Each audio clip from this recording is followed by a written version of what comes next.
Hey everyone, this is Chirag Joshi. Welcome to episode 7 of the CJ show. What is up today, Prasanya? Yes, good one, good choice. This is a very proud moment. It's actually a really nice, It's the way you put it. I will tell people and they'll be mind blown why we create this.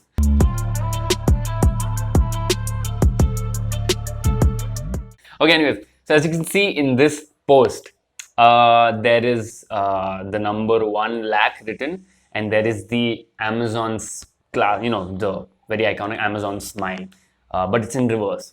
So, yeah, it's a very simple thing. The zeros are replaced by the Rivian logos. So all the zeros that you see is the logo of the company Rivian, which is an electric pickup truck company based out of the US, and they're doing some phenomenal work. So what we wanted to highlight through this post was that actually Amazon announced that Amazon would be purchasing 1 lakh, electric trucks from Rivian. 1 lakh, that's a lot of electric trucks. And it's probably the biggest purchase any company would have made in terms of buying a fleet of electric vehicles as such. So, and a fun fact there is Amazon has actually invested earlier this year. Amazon invested around $700 million into Rivian. So they've played a really smart game of investing in a upcoming startup and then purchasing their vehicles for themselves. So it's become a good ecosystem for both Rivian and Amazon. So as you see, the smile goes from 0 to 1. So the idea there was that having Rivian it was going to be giving out 1 lakh electric vehicles to Amazon. That means they already have a pre-order of 1 lakh electric vehicles. For a young company like that, that's a huge order. Like that's a huge feat to have someone buy those many vehicles. And that's the thing that's going to propel them from 0 to 1. And if you don't know what 0 to 1 means, it's basically it's a book. 0 to 1 is a book. Okay, it's by Peter Thiel, who was the co-founder of PayPal. What it means is that it's easy to go from 1 to infinity for startups or for businesses, but it's hard to go from 0 or ground level to that break, which is 1. So that's what we wanted to highlight from this post, that having secured such a large order from Amazon, it would take Rivian from 0 to 1. And yeah, that was the post. It's a really nice post actually, and it was made fairly quick. I didn't think too much about it, and again, my man Puranji made it within no time, and it came out to be great. So yeah, this is the post. If you want to see it, if you want to read the copy of it, what I've written, you can check it out. But yeah, that's the post. What's up next?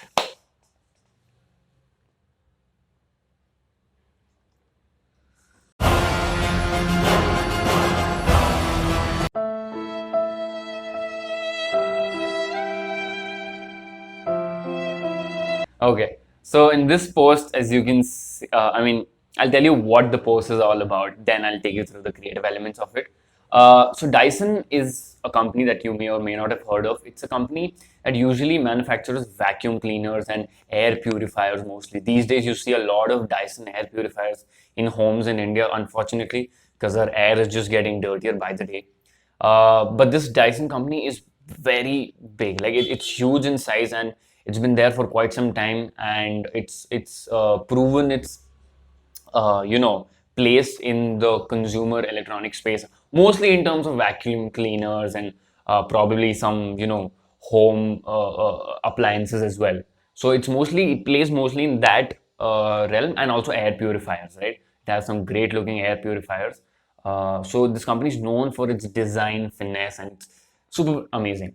So they announced their plans of going electric, and huge plans, almost like, oh yeah, almost like, they committed around billions of dollars to set up a factory of their own, I think in Singapore, and make their own electric car, which was great. Which was great to have such a company enter into the industry, and about which I posted on the page again as well earlier. This post, however, is about them scrapping out the entire plan. This company spent $3.2 billion and they were like, okay, no, we can't do it. And they cited reasons of, there isn't much demand and all of the usual stuff that they do. And it was really shocking and sad that a company of that stature, after spending so much money, $3.2 billion, they were like, okay, this can't work out and we're shutting the whole thing down. And it was devastating to see that. So, so in the post, what we've put is a table that says Dyson, and there's money piling up on the table. And then, it builds up and then it falls into the dustbin. And you can see all the crying emojis coming around it. And that's what we wanted to, say in a very simple way, that, what, Dyson piled up so much cash on this project, and then all of it went to garbage, like zero. Like there is no outcome of that $3.2 billion. Yeah, they can sell their technology to some other companies and all that, but spending $3.2 billion, you should have had a product of your own out there, and that didn't happen. And that's not just a loss for them, but in a way for the entire industry. And that made me really sad. So I told Puranji, just put all crying emojis around. I can't handle this pain. I really felt bad, to be honest. I really felt bad that such a big company had to say goodbye to the industry in such a heartbreaking manner, man. So I mean, like, if you read the whole description, I've written in a very emotional way. In the end, I ended by sad to see you go, Dyson. So Dyson, if you're seeing this, I'm super sad that you guys did this, but I guess I don't know. Maybe you have some other plans. Maybe you're gonna enter the industry sometime later when you have say that much demand in place and you can do business out of it. But yeah, that was the post. And again, the idea here is to as simply as possible tell the message out there. And I think we've done a fair bit of job. As soon as you see it, you see, okay, there's a hype, and then everything goes to shit. So it might be something related to a lot of money being wasted and all that. So yeah, that was the thought behind it. Hopefully we creatively explained it well. Yeah, again, those were the two posts for today. As usual, here's my appeal to all of the creative folks out there, that if you think you can make better posts out of the topics that we cover on this channel and on every episode, feel free to hit me up on any of the links in the description of this video, and I'd love to see what you create and how you create, because creativity is just boundless. You can do whatever you want. I guess that brings us to the question segment. Today again, we're gonna do call. We're gonna call someone today. Pradanya, give me a phone. I can't call from mine. I'm recording this. I'm gonna call. Okay, let's see if hopefully he or she should pick it up. Sim 1, right? Okay. Okay. 001. Sim 1.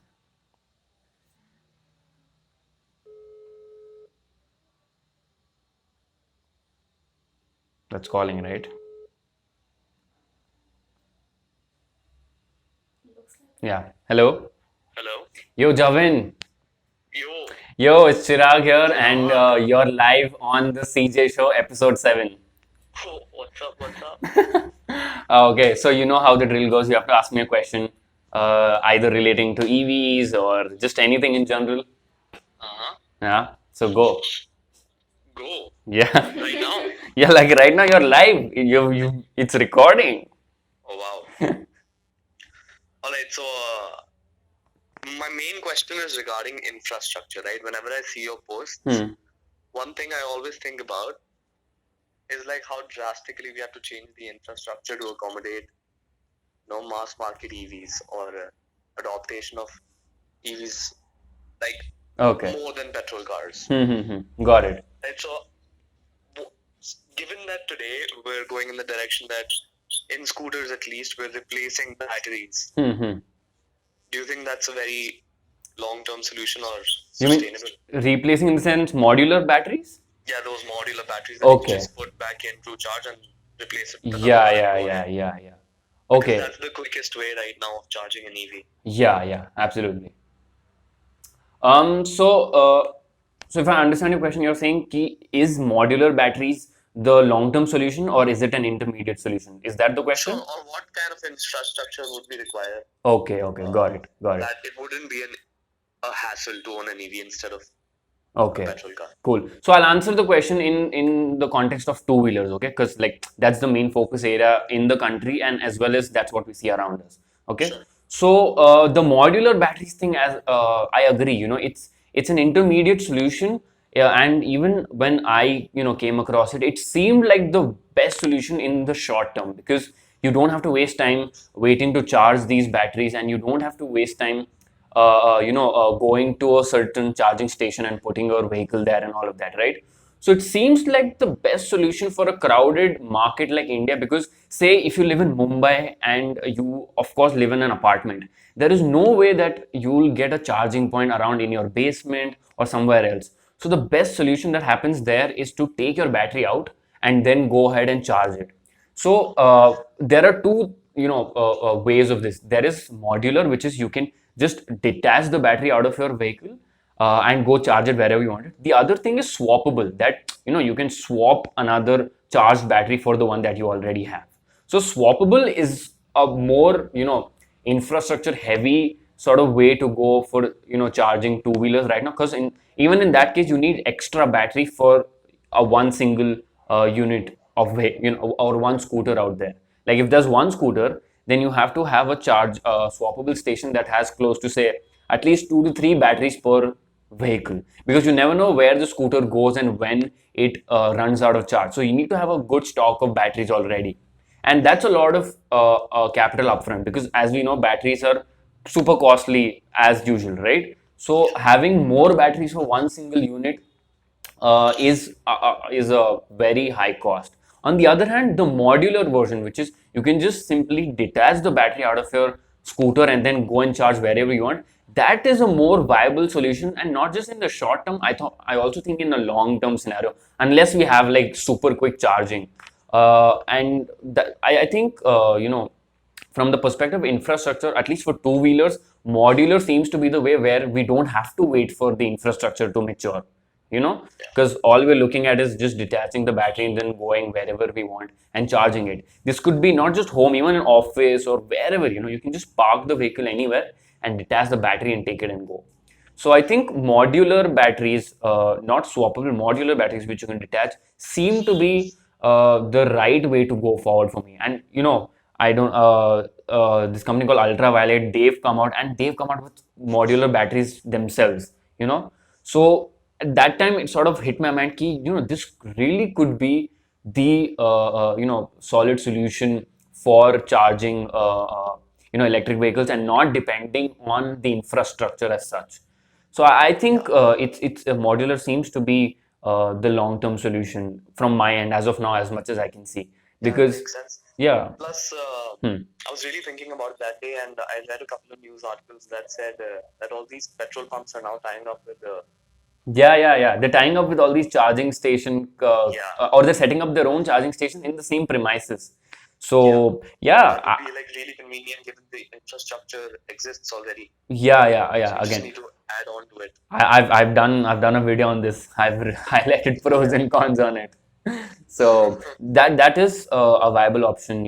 Again, has its own pros and cons, but that's again an interesting place to see how these oil and gas companies are trying to take part in the EV revolution as such. So yeah. Yep. Plus, another thing, like a few years ago, given that phones used to take so long to charge, but today it takes half an hour for me to charge it for 100%. Yeah. Do you think that kind of a drastic change in battery charging times will happen anytime soon? It's happening. It's already happening. I mean, I don't know. I put out. I've met people who have launched their sort of electric auto into the market, which charges in 5 minutes. 5 minutes. Okay, and these are not lithium-ion batteries. These are like ultra capacitors and stuff. Okay, but the thing there is that they're super expensive as of now. Like they're really expensive, that whole technology. Even though they charge fast, I mean the tech is high tech, but the cost is high. So yes, there exists. Like similar range for the vehicle. For what they have is in 5 minutes, you give them around 60 kilometers of range. That's pretty good. So that's good, right? So, of course, we'll get there, but This is the thing that I'm most hopeful for. The day this happens, this is when EVs are going to be widely accepted. yeah. But again, like right now, we're seeing even the normal lithium-ion batteries cost is considerably high. So when you're talking about fast charging batteries, we are also talking fast charging infrastructure or fast chargers as such. So you're talking a lot of things. They work in tandem. You can't just have like one guy who's making a fast charging battery and using that in his vehicle. That won't necessarily contribute to the whole ecosystem, because then you'll have to create the own ecosystem for that particular vehicle. So yeah, we'll have to wait and see how this whole thing works out. Yeah, Yep. makes sense too. Awesome, Javin. Thanks for picking up my call and asking Thank you so questions. much for having me. Okay, I'll see you later. Bye bye. See you. Bye bye. Wow, some awesome questions by Javin. Thanks, Javin, for asking those questions. Today is, I guess, a long episode. Sorry, but that's what happens, man. These are all my friends, and when I just, and they've been conditioned to think about the EV sector because of the work that I'm doing. I continuously pound them with EV news and what's happening in the world, and even their opinions and even their arguments develop. Especially with Javin, I have long debates with him. I just had a long debate with him, I think 2 days back, when I put out a post regarding, I think Porsche charging their vehicle through noise. That's a crazy concept. What? That's for another day. Yeah. But I keep having these amazing debates with Javin, and it's amazing to have these debates with people who are my friends, and who are interested in the whole stuff. And that's the aim. That's the aim. That the aim is to get people talking, get them to ask these questions, and I hopefully can answer them. So, yep, that's the episode. Sorry for the long episode, but it's important to have these conversations as far as it goes for me. I know the views dip, but it's fine as long as 10, 20 people are watching it, then getting some value out of it. I'm good with it. So, thank you so much for watching. This is episode 7. My name is Chirag Joshi. I'll see you in the next one. Have a good day. Bye bye.